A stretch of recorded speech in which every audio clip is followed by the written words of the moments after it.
Padre, en el nombre de Jesús te damos gracias por tu amor, misericordia y bondad. Te alabamos porque tú eres bueno, porque para siempre es tu misericordia. Reconozco, Padre de la gloria, que necesito tu gracia para ministrar tu palabra. Que tú derrames tu gracia sobre cada hermano que escucha el mensaje. Que tú nos des espíritu de sabiduría y de revelación en el conocimiento tuyo. Que alumbre los ojos de nuestro entendimiento para que podamos entender a la esperanza que tú nos has llamado. En el nombre de Jesús. Amén. En la reunión pasada estábamos hablando de lo que dice la carta a los Hebreos, capítulo 2. Hebreos, capítulo 2. Y lo voy a volver a leer porque el título que yo le puse al mensaje del domingo fue Una salvación tan grande. Y ese sigue siendo el mismo título para el mensaje de hoy, porque esta es la segunda parte que vamos a seguir estudiando de lo que dice esta escritura. La voy a volver a leer, capítulo 2 de Hebreos, verso 1. Por tanto, es necesario que con más diligencia atendamos a las cosas que hemos oído. No sea que nos deslicemos, porque si la palabra dicha por medio de los ángeles fue firme, y toda transgresión y desobediencia recibió justa retribución, ¿cómo escaparemos nosotros si descuidamos una salvación tan grande, la cual, habiendo sido anunciada primeramente por el Señor, nos fue confirmada por los que oyeron, testificando Dios juntamente con ellos, con señales y prodigios y diversos milagros y repartimientos del Espíritu Santo según su voluntad? El que quiera entender un poquito más esa escritura, pues léase el capítulo 1, donde el escritor de los Hebreos comienza a hablar de la superioridad de Cristo. Y lo primero que el escritor de los Hebreos menciona son los ángeles. ¿A cuál de los ángeles dijo Dios, mi hijo eres tú? A ninguno. Solamente a Jesucristo. O sea que Jesucristo, usted va a ver en la carta de los Hebreos, que es superior a los ángeles, es superior a Moisés, es superior a Aarón, el sumo sacerdote del antiguo pacto, es superior a los sacerdotes del antiguo pacto. Jesucristo ratificó con su sangre preciosa un pacto superior al pacto de la ley que fue dado al pueblo hebreo por medio de Moisés. O sea, Jesucristo es superior en todo. Y él, el primero que testificó de esta salvación tan grande fue él. Porque él lo dijo: yo he venido para que tengan vida y la tengan como en abundancia. Marcos presenta a Cristo cuando comienza a predicar diciendo: el tiempo se ha cumplido. ¿Qué tiempo? Cuando usted va a Génesis capítulo 3 y verso 15, ahí usted va a ver la promesa del Padre, donde él prometió y le dijo a la serpiente de Satanás que de la simiente de la mujer iba a nacer uno que le iba a dar un golpe mortal en la cabeza a Satanás. Cuando Jesucristo aparece, ahí se cumplió esa profecía. ¿Ok?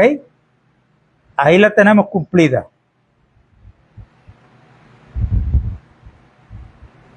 Y cuando usted lee la carta de Pablo a los Efesios, usted va a ver que Pablo dice que nosotros fuimos elegidos por Dios antes de la fundación del mundo. Fuimos adoptados como hijos de Dios por medio de Jesucristo antes de la fundación del mundo. ahí comenzamos a ver el plan de Dios para con nosotros, pero el hombre, quien nos representaba delante de Dios en el huerto, ¿fue quién? Adán. Dios veía a toda la raza humana que iba a poblar la tierra, la veía en Adán. Cuando Adán desobedeció, la derrota de Adán fue la derrota de todo ser humano.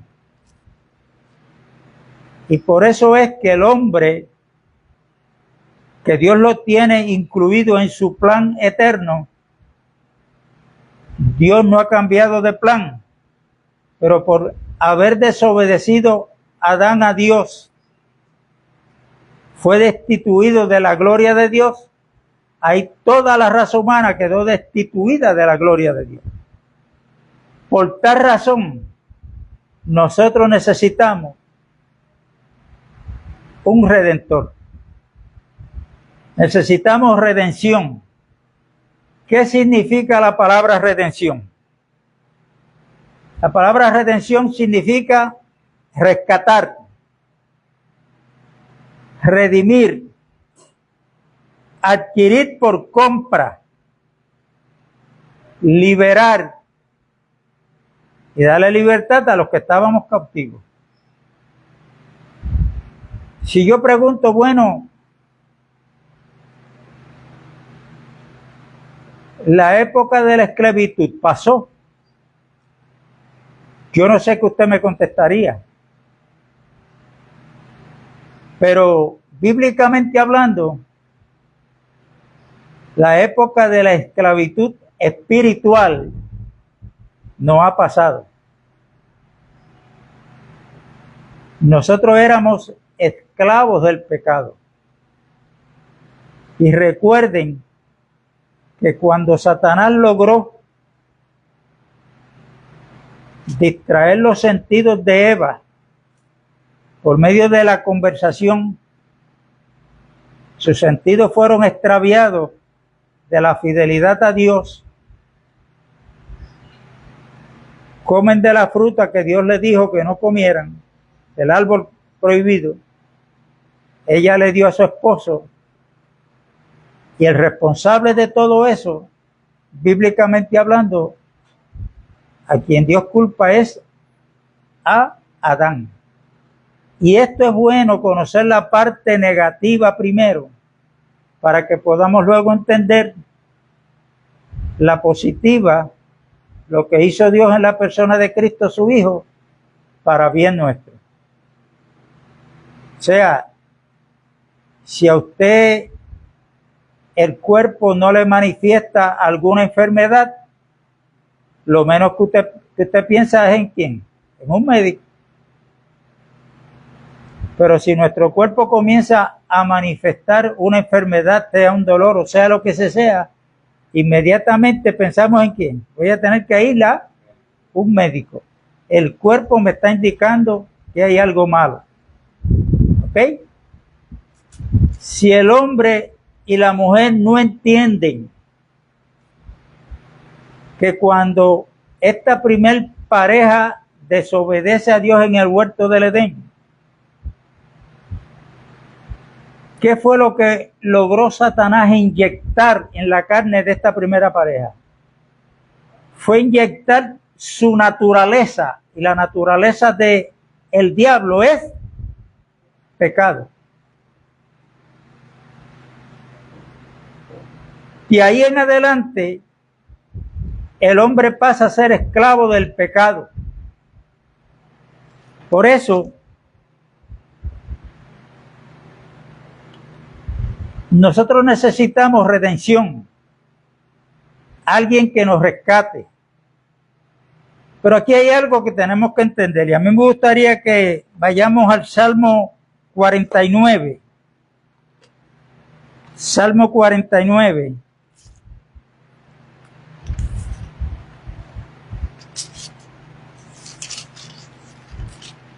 Que dice lo siguiente: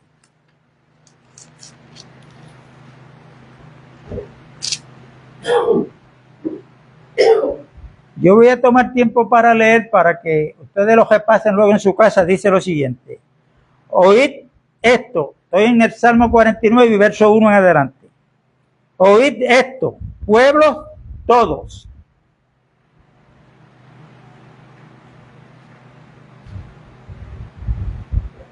Escuchad, habitantes todos del mundo.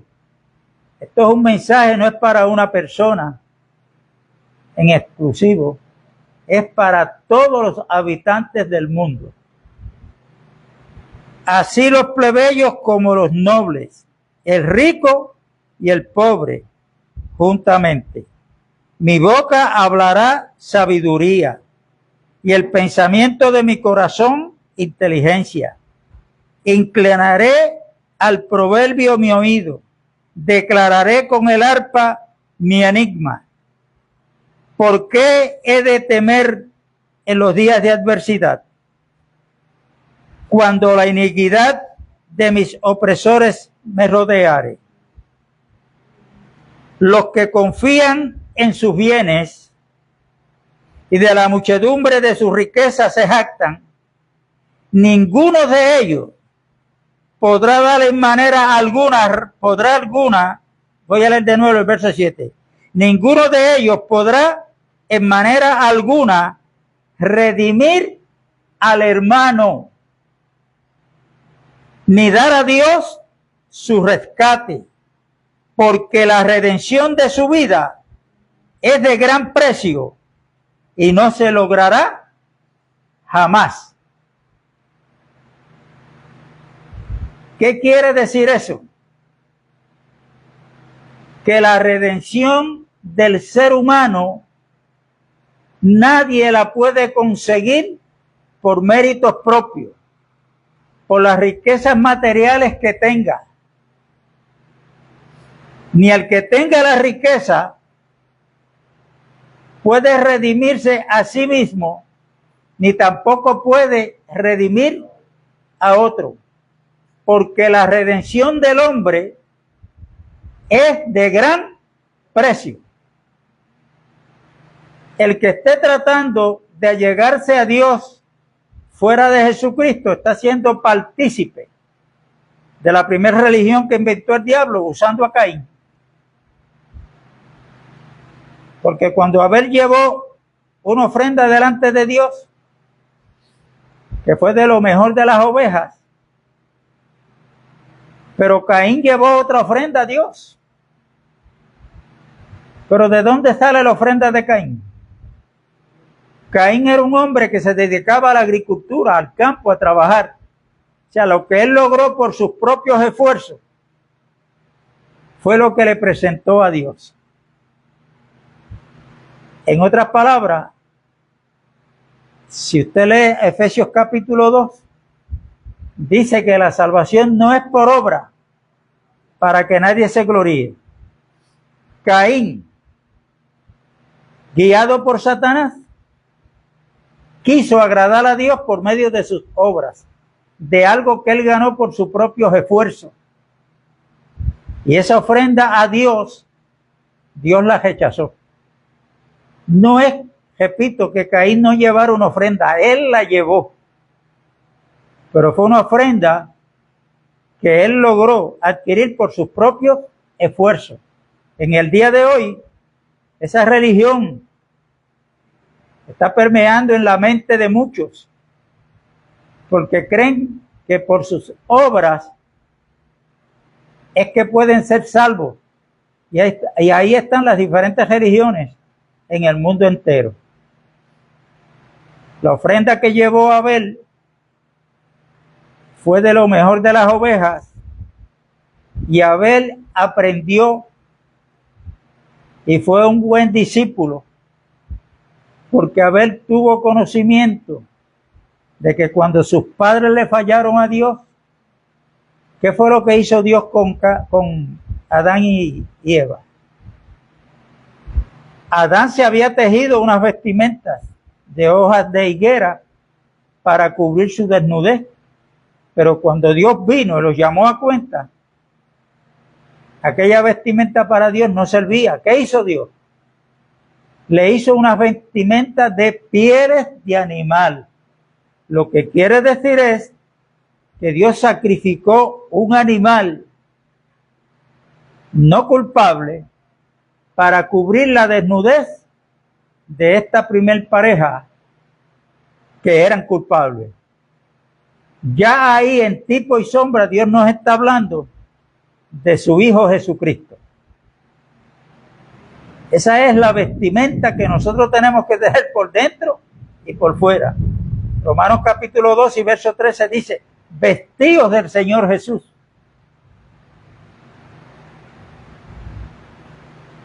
Así que por la fe Cristo habita en nuestros corazones, pero también nuestra vestimenta exterior debe ser Cristo Jesús. Hoy nosotros podemos ayudar a aquellas personas que quieran ser salvas, llevarlos al conocimiento de la verdad, que la salvación no es por obra, y ahí es donde comenzamos a enseñarle lo que hizo Dios a través de su Hijo Jesucristo y qué fue lo que Cristo hizo en obediencia al Padre desde que nace, dónde nace, por qué nace de una mujer, por qué nace de una mujer de una de las tribus de Leví, era judía, María. Y todo eso tiene una contestación en la Biblia. O sea, cómo Dios ahora está llevando su plan que Él tenía desde antes de la fundación del mundo, y ahora Cristo viene a darle su fiel cumplimiento. Por eso es que en Apocalipsis capítulo 1 y verso 5 presenta a Cristo como el testigo fiel. El testigo fiel. Nadie más antes de Cristo pudo serle fiel a Dios cuando el pueblo de Israel tenía esa encomienda, no la cumplió y le fue infiel a Dios.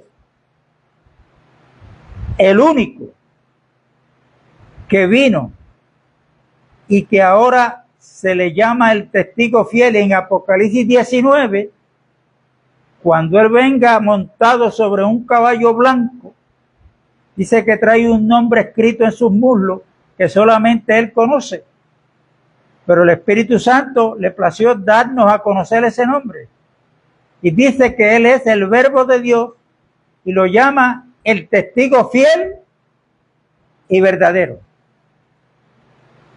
El testigo fiel y verdadero. Por eso es que cuando Jesús fue bautizado por Juan, dice que de arriba se oyó una voz que dijo, este es mi Hijo amado, refiriéndose a Cristo, en el cual tengo contentamiento. Hermano, Dios no se contenta con nadie más, no siente placer con nadie más, solamente en Cristo. Le voy a decir algo que va a parecer un poco fuerte. Yo no sé cómo hay muchos que dicen que tienen una comunicación directa con Dios, que Dios me habla. Pero cuando yo voy a la Biblia, en Hebreos dice, Dios habiendo hablado en otros tiempos a nuestros padres por medio de los profetas y de diferentes maneras, en estos postreros tiempos nos ha hablado por el Hijo. Hay una versión que dice en Hijo.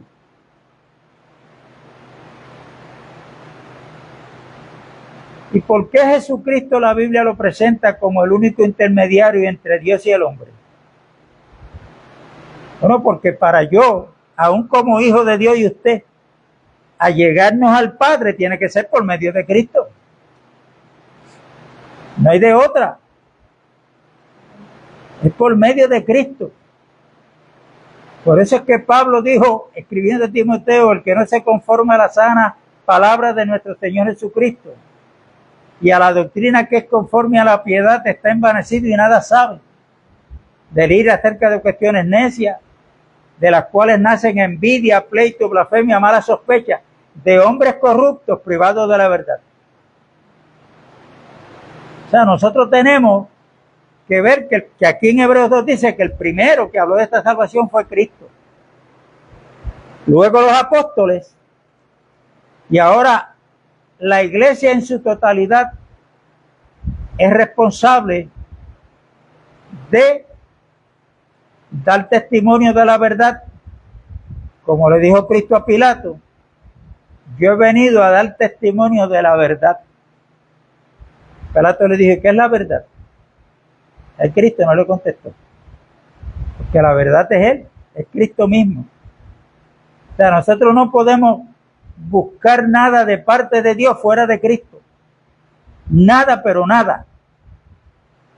Y cuando aquí en Hebreos dice que tenemos que tener cuidado, que no descuidemos esta salvación tan grande, o sea, que nos deslicemos. La palabra deslizar no quiere decir caer de súbito. Deslizarse es irse poco a poco, hasta que uno cae al otro lado de nuevo, y después, si no es por la misericordia de Dios para uno levantarse, pasa como más trabajo. Hay que tener cuidado. O sea, esto, hermano, hay que darle la importancia que Dios quiere que le demos, porque Dios no nos salvó por medio de inclusive los sacrificios que se hacían en el viejo pacto. Esos quedaron eliminados porque para Dios no servían. Aquello era la sombra de los bienes venideros. El único sacrificio que cuenta para Dios y que Dios recibió fue el sacrificio de su Hijo Jesucristo.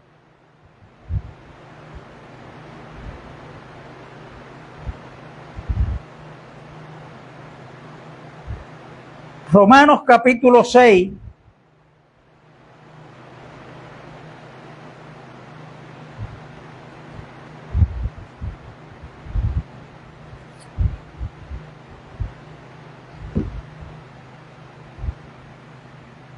y verso 16,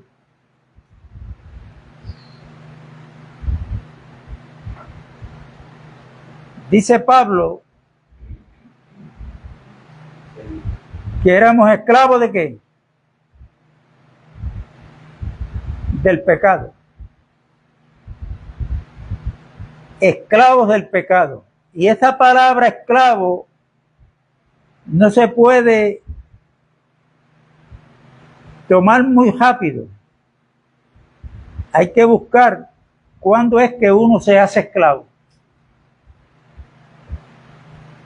¿Por qué nosotros, antes de estar en Cristo,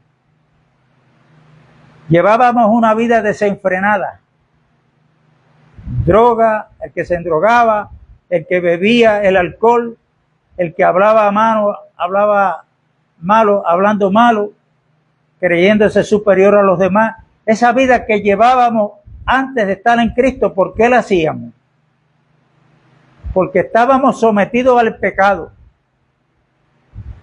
Y todo ser humano que se somete a alguien o a algo se hace esclavo de aquel a quien está obedeciendo.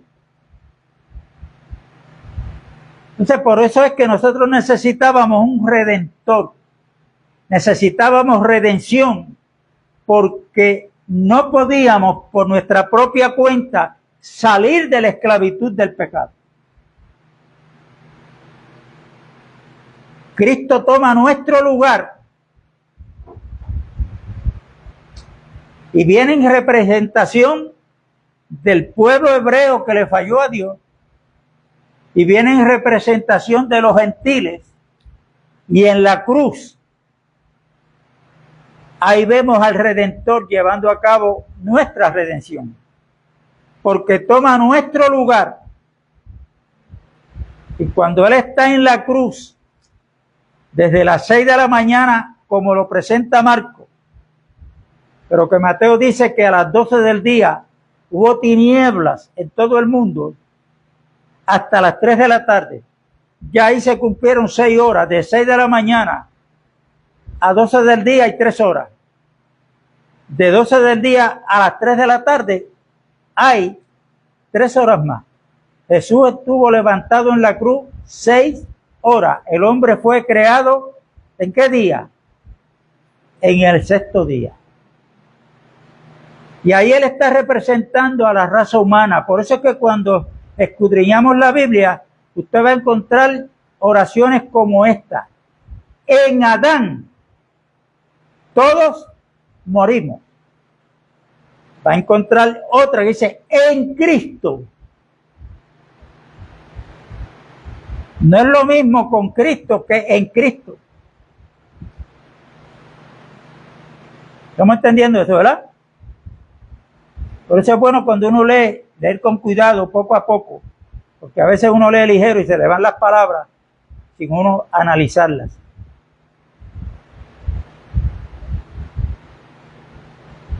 Esta redención que Dios lleva a cabo en tipo y sombra, ya hemos hablado de ella muchas veces, es cuando Dios liberta al pueblo de Israel de Egipto, usando a Moisés como el libertador. Pero que cuando el ángel de la muerte fue a pasar esa noche, Dios le dijo a Moisés que todo jefe de familia sacrificara un cordero. La carne la iban a poner dentro de las casas donde ellos iban a estar, pero que la sangre la iban a poner ¿dónde? En el dintel de las puertas, o sea, por la parte de afuera. Y dice Éxodo capítulo 12 que Dios dijo, pasaré de alto cuando vea ¿qué? La sangre. Mientras en Egipto había muerte, había oscuridad, dentro de las casas de los hebreos había luz, había alimento, porque se estaban comiendo la carne del cordero, pero que la sangre que estaba fuera de las puertas en los dinteles los estaba protegiendo. Ya Dios en tipo y sombra nos está hablando de cuál fue el precio que se iba a pagar por la redención del hombre. Es de gran precio. O sea, todo esto tenemos que estudiarlo para ver por qué en Hebreos dice que esta salvación es tan grande. Que muchos dicen, no, Cristo murió por mí en la cruz. Sí, pero dame más explicaciones. Inclusive, no solamente la muerte de Cristo, sino la resurrección. Hay que entenderla. Que Pablo dice en 1 Corintios 15 que si Cristo no resucitó, vana es nuestra fe, vana es nuestra predicación y aún estamos en nuestros delitos y pecados. ¿Por qué? Porque necesitábamos delante de Dios alguien que quitara el pecado que nos separaba de Dios, alguien que tuviera los méritos para ser nuestro representante. Y Jesucristo no solamente representa a la raza humana cuando nace, en su vivir humano, en la cruz, sino que cuando Él resucita, no entró a un templo hecho por manos humanas, sino que entró al mismo lugar santísimo ante la presencia de Dios, no con sangre ajena, sino con su propia sangre, porque estaba establecido por Dios que sin derramamiento de sangre no hay remisión de pecado. O sea, no puede haber perdón. ¿Por qué? Si usted lee Levítico 17, vamos a entender esto un poquito mejor. Cuando Dios prohíbe comer la sangre y dice que está prohibido comer la sangre porque la vida de todo ser viviente está en la sangre. Usted se puede quedar sin un brazo, pero sigue viviendo. Se puede quedar sin una pierna o sin las dos y sigue viviendo. Pero si le sacan la sangre, nos morimos. Porque ahí es que está la vida. Cuando dice que Cristo dio su vida por nosotros, lo que está hablando es que Él derramó su sangre, el precio que Él pagó para la redención y perdón de nuestros pecados. Para entenderlo un poquito mejor, usted va y estudia el libro de Números, de Deuteronomio, el capítulo 16, donde en el viejo pacto Aarón tenía que entrar una vez al año al lugar santísimo donde estaba el arca, pero allí no podía entrar con las manos vacías. Él tenía que hacer un sacrificio primero por él y su familia, y luego matar otro cordero por el pecado de todo el pueblo de Israel. Con esa sangre él entraba una vez al año al lugar santísimo y rociaba la tabla de la propiciación que estaba en el arca, los cuernos del altar, del arca, que eran 4. Y luego que él hacía todo ese ritual, tenía que salir allí, no se podía quedar. ¿Ok? Y eso era una vez al año. Pero cuando Cristo muere y resucita, él no llevó sangre ajena al Padre, él llevó su propia sangre y él se presenta como la víctima que murió por nosotros. Este soy yo, soy la víctima y aquí está la sangre que yo derramé. Ese es el sacrificio que Dios acepta para la redención y perdón de nuestros pecados. Así es que hoy nosotros no podemos decir las palabras que dijo el salmista, que la redención no se iba a lograr jamás. Hoy nosotros podemos decir, yo no la pude lograr, pero hay alguien que lo logró. Se llama Jesucristo. ¿Ok? Se llama Jesucristo.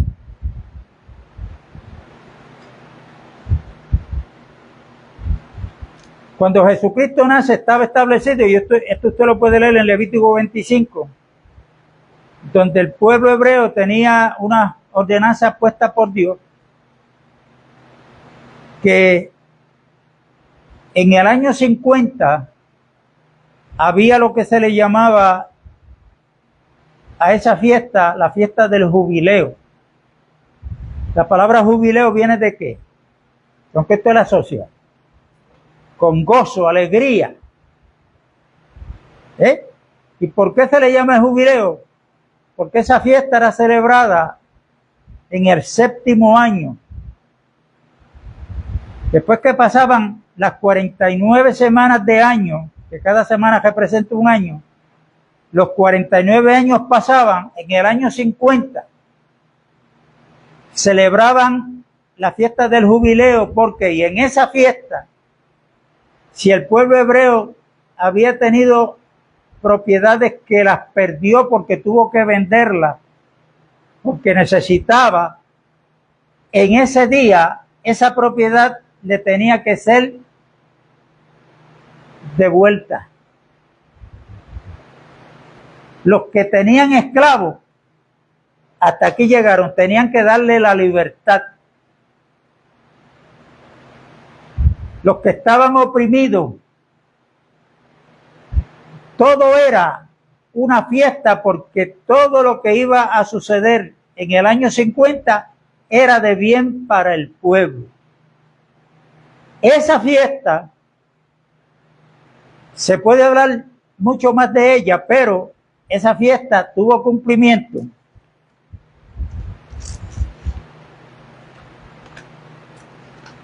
y toda la fiesta, de hecho Jesucristo fue el que le dio el cumplimiento, y todos los rituales del Viejo Testamento, Jesucristo es quien le da el cumplimiento. Mire lo que dice Lucas.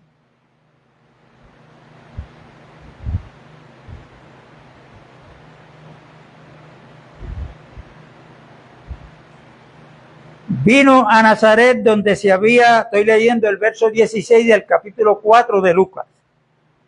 Vino a Nazaret donde se había criado y en el día de reposo entró en la sinagoga conforme a su costumbre. O sea, Cristo como judío mantenía las costumbres de los judíos. Se reunían los sábados, el Shabbat. Él iba también como judío ahí.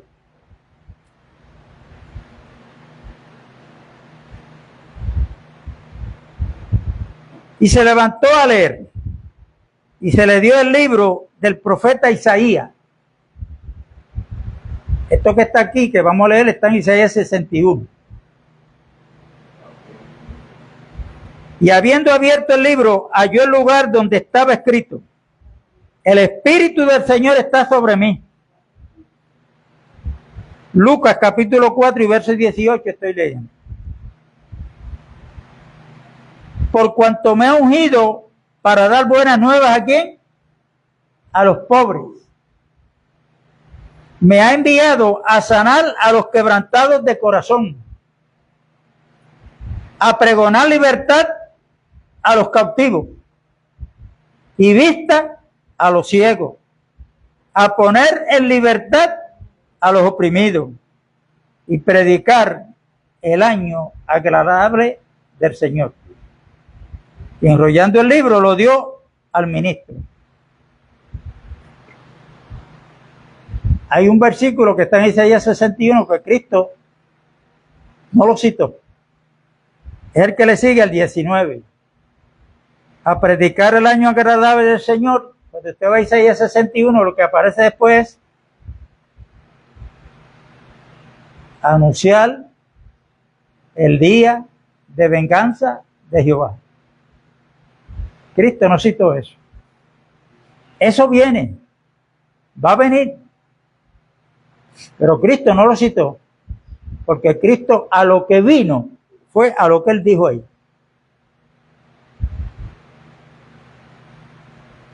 Muchos, los religiosos pues no entendían a Cristo, porque Cristo, ¿con quién comía Jesucristo? Entonces le llamaron la atención a los discípulos, pero dice quién es, está comiendo con pecadores. ¿Y qué fue lo que dijo Cristo? Bueno, los que están sanos no necesitan de médicos. Si ustedes creen que ustedes están sanos, pues no me necesitan. O sea, Cristo se presenta como el médico.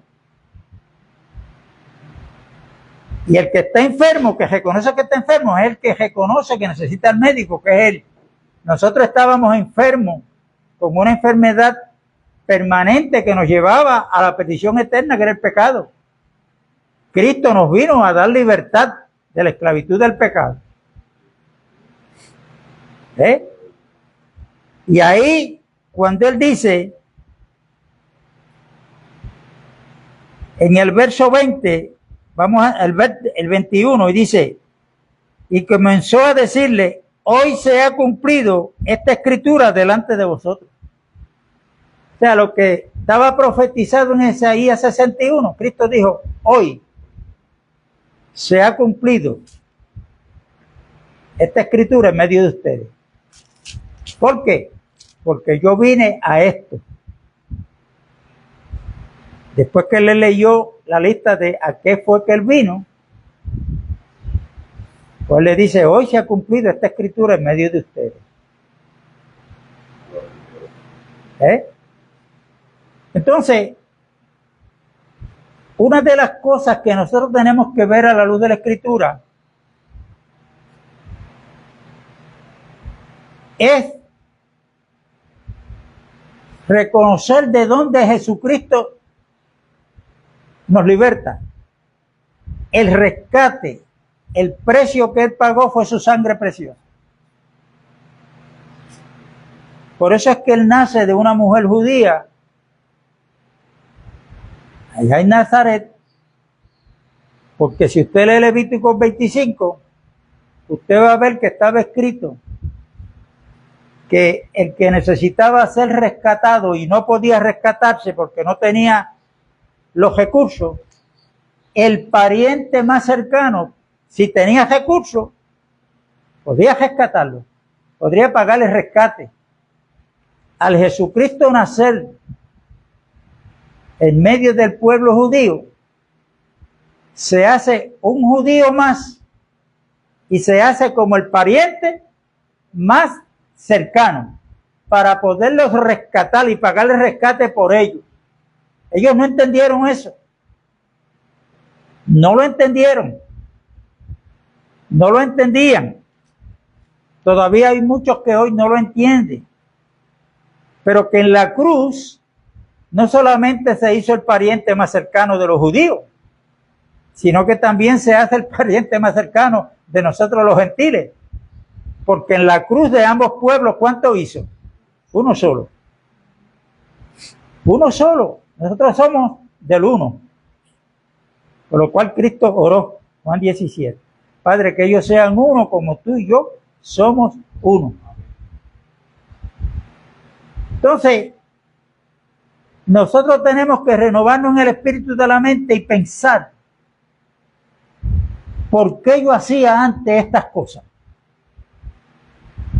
Que inclusive yo sabía que estaban mal hechas.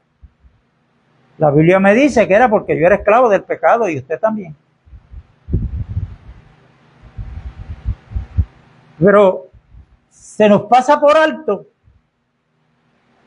que cuando Cristo nos libertó de la esclavitud del pecado, Él no nos libertó para que siguiéramos viviendo una vida como nos da la gana.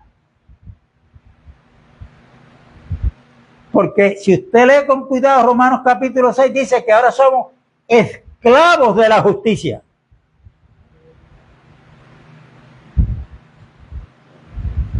Somos esclavos de la justicia. Por eso usted y yo tenemos que tener cuidado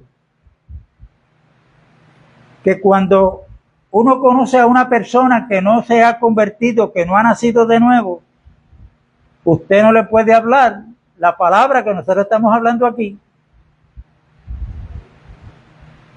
a personas creyentes ya, una palabra para el crecimiento espiritual. El único mensaje que tenemos para el que está fuera de Cristo, ¿qué es? El Evangelio. No hay otro. Pero yo no le puedo exigir, porque mientras ellos estén fuera de Cristo, la Biblia dice que están libres de la justicia. O sea, usted no le puede pedir a un árbol de mango que le dé aguacate. Pues usted no le puede pedir a un inconverso que vive una vida en santidad como se supone que usted y yo la estamos viviendo. Primero tiene que convertirse, tiene que nacer de nuevo. Cuando nace de nuevo, que es recibir una nueva naturaleza, es la naturaleza divina, porque nacer de nuevo no es que yo era católico y ahora soy evangélico. Eso es un disparate. Cuando Cristo le dijo a Nicodemo que había que nacer de nuevo, es recibir una nueva naturaleza. Y Pedro dice que por causa de las promesas de Dios, nosotros hemos llegado a ser partícipes de la naturaleza divina.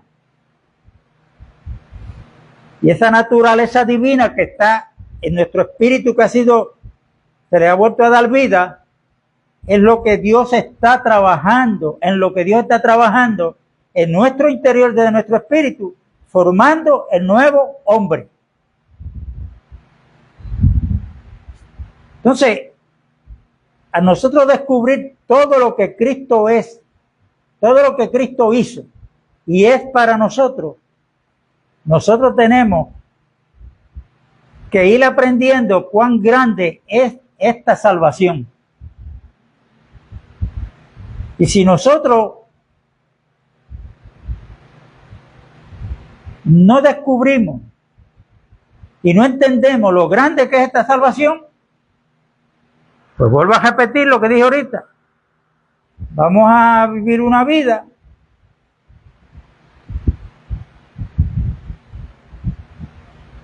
pues que me congrego, pero cuando salgo de la reunión, pues necesito ser parte del mundo en diferentes aspectos también.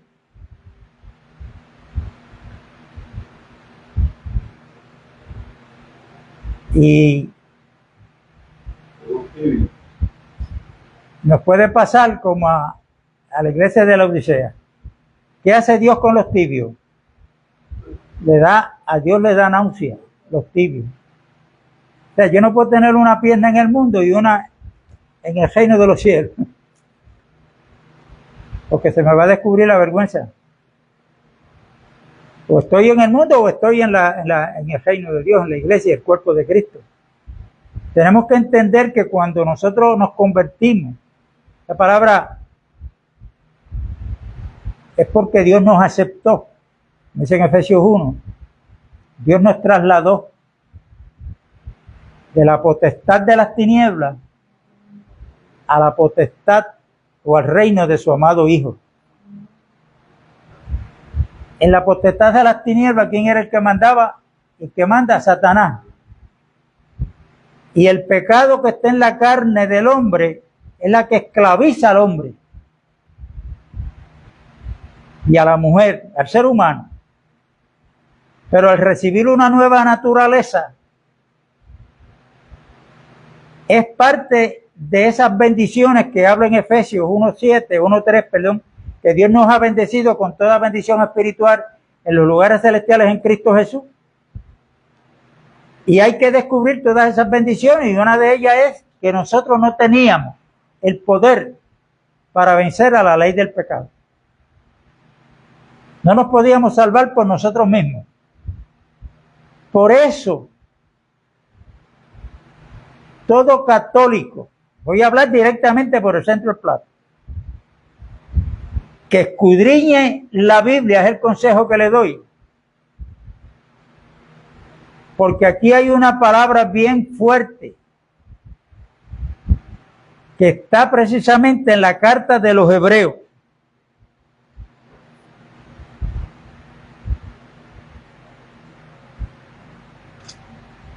Y quiero darle la cita. Está en el capítulo 10 y verso 28 de la carta de los Hebreos. Léalo. Pida el entendimiento a Dios.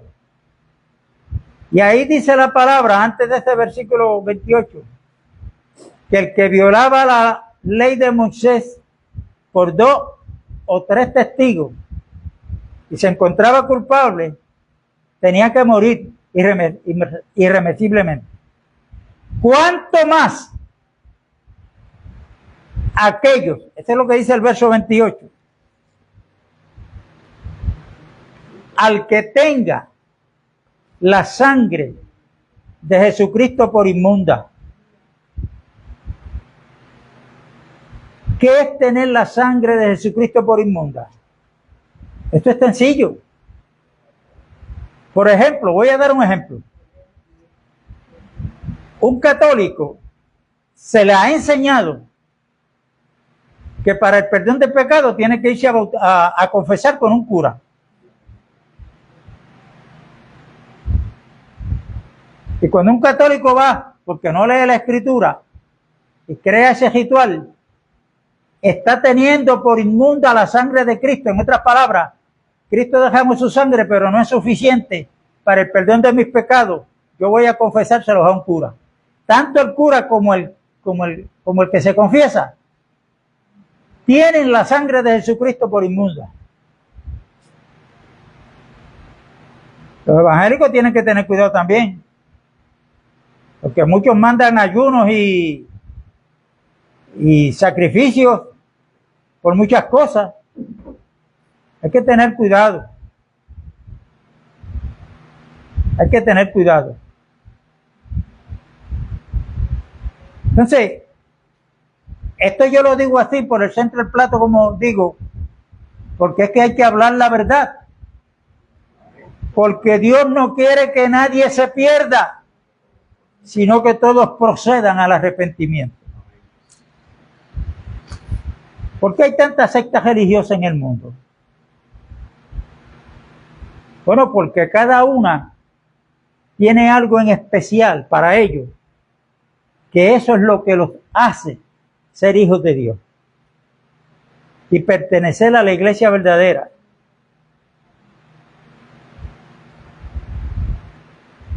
Los adventistas, pues, si usted se pone a hablar con un adventista de Cristo, muerte, resurrección, él va a creer lo mismo que usted cree. Pero ¿dónde está la diferencia? Que usted está mal porque no guarda el sábado como ellos. Y el sábado es el sello de que usted pertenece a la verdadera iglesia. ¿Me fija? Ahora, hay que tener cuidado porque Santiago dice que no es un mandamiento, que quiera cumplir la ley. Son 10. Y Santiago dice que el que violenta un mandamiento Violentó los 10. Eso lo dice Santiago.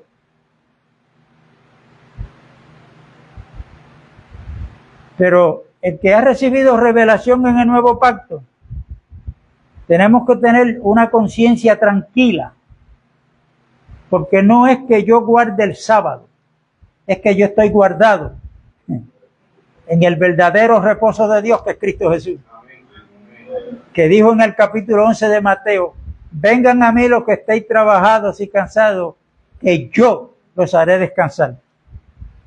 Y ese descanso no es que cuando yo salga de hacer el patio con el trimmer, que salgo que casi no puedo caminar, yo necesito descanso. No es ese descanso al que Cristo me está hablando. El descanso que Cristo nos está hablando ahí es del descanso espiritual. Porque mire que yo traté de dejar de hacer las cosas que yo hacía por mi cuenta y nunca pude. Pero cuando vine a Cristo, Él me dio reposo, porque me libertó de todo aquello que la ley del pecado me llevaba a hacer en contra de la voluntad de Dios. ¿Y por qué? Porque Cristo, después que resucita, viene a nosotros como el Espíritu dador de vida y se convierte en nosotros, lo dice Romanos 8:2, porque la ley del Espíritu en Cristo Jesús, porque la ley del Espíritu de vida en Cristo Jesús me ha librado de la ley del pecado y de la muerte. Esta no es una salvación pequeña, no es una salvación que se puede coger livianamente.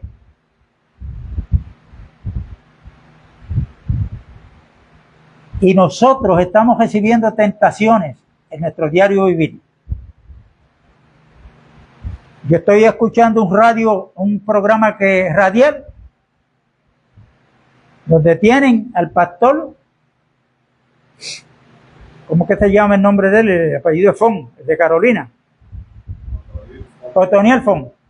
Yo digo el nombre para que yo no tengo miedo. Entonces yo entiendo hasta ahora que la iglesia no debe estar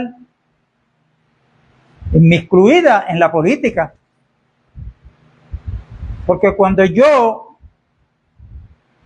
elijo darle mi voto a un político es porque yo no tengo confianza en Dios,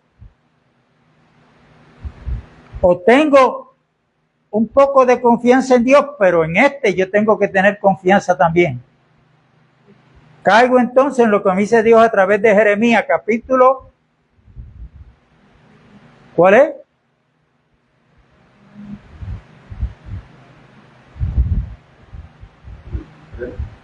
Maldito el hombre que confíe en el otro hombre. Maldito. Entonces yo oigo a este pastor que él sacó tiempo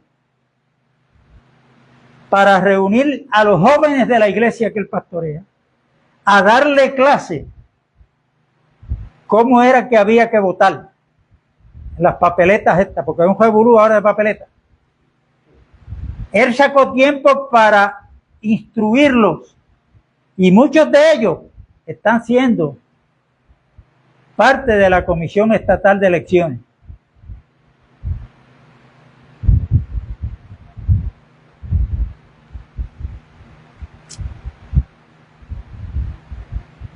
Anoche Alicia y yo estábamos viendo un testimonio de una hermana ahí en Ponce, que están haciendo una reseña de todo lo que ella era desde joven, todo lo que ha conseguido hasta ahora. Pastora, decidieron que había que ungirla como apóstol. Ella dijo que aceptaba el ungimiento si era junto con el esposo. Que allá no quisieron, y ella dijo, pues yo tampoco, no me unjan como apóstol. Al año decidieron entonces ungirlo a los dos como apóstoles, a ella y al esposo.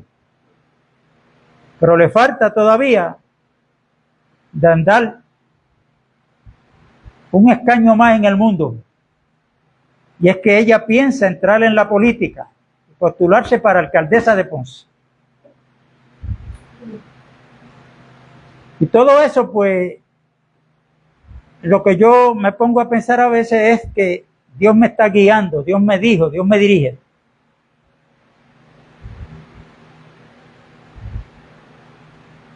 No hablan nada del nuevo pacto, no hablan nada del señorío de Cristo.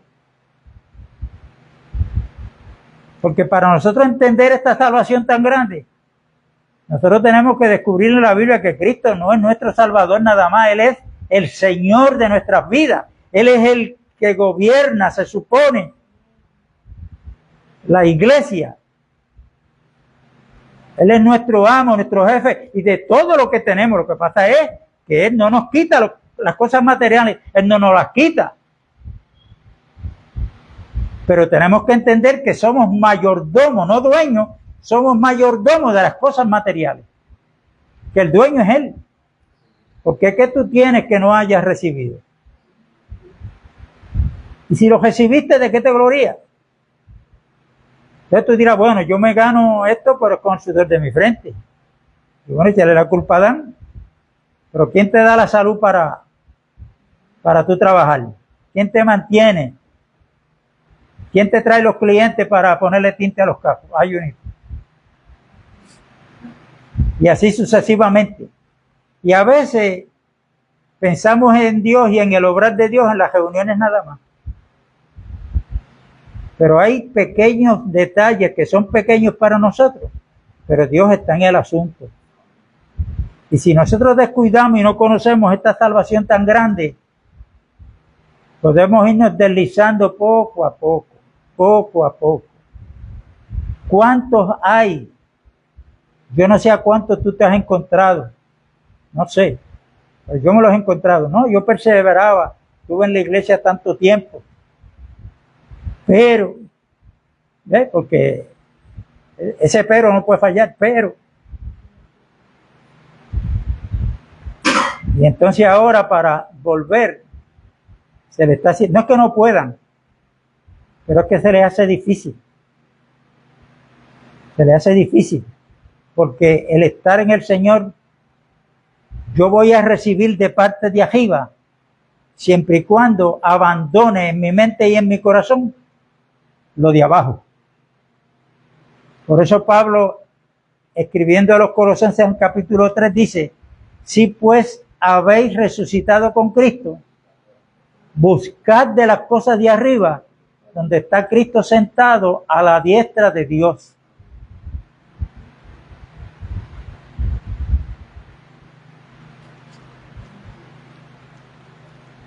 Entonces, ¿cómo es que vamos a actuar? Bueno, por ejemplo, Juan da clase de mecánica. Él tiene que entender que él va allí como un hijo de Dios y de paso. ¿Por qué de paso? Bueno, porque es un peregrino y extranjero aquí. De paso, pues, tiene un trabajo allí, le da clase a los muchachos, pero cuando tenga la oportunidad,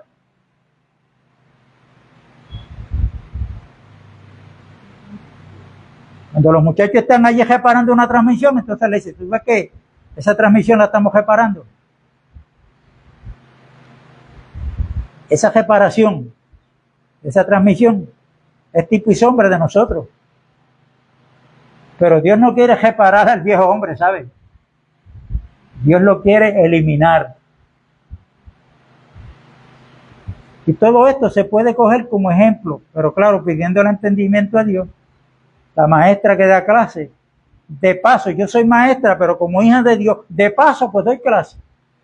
Pero velar siempre cuando puede hablarle a los estudiantes de Cristo Jesús. Heriberto, Junito, siempre tiene allí el celular puesto en mensajes allí. El que llega pues tiene que escuchar. Heriberto en su trabajo y así sucesivamente. Si no, pues entonces, si el ser cristiano es cuestión de reuniones, pues entonces, esto es catolicismo, pero con otro nombre. O sea que el católico va a misa y allí cumplió y después, a ver si ha dicho. Pero nosotros tenemos que ir poco a poco descubriendo, que Dios nos vaya descubriendo por la revelación del Espíritu Santo cuán grande es esta salvación. Por eso el título de este mensaje de hoy es la segunda parte de esta salvación tan grande. Dios los bendiga, un abrazo a la distancia a los que están conectados y el próximo domingo volveremos.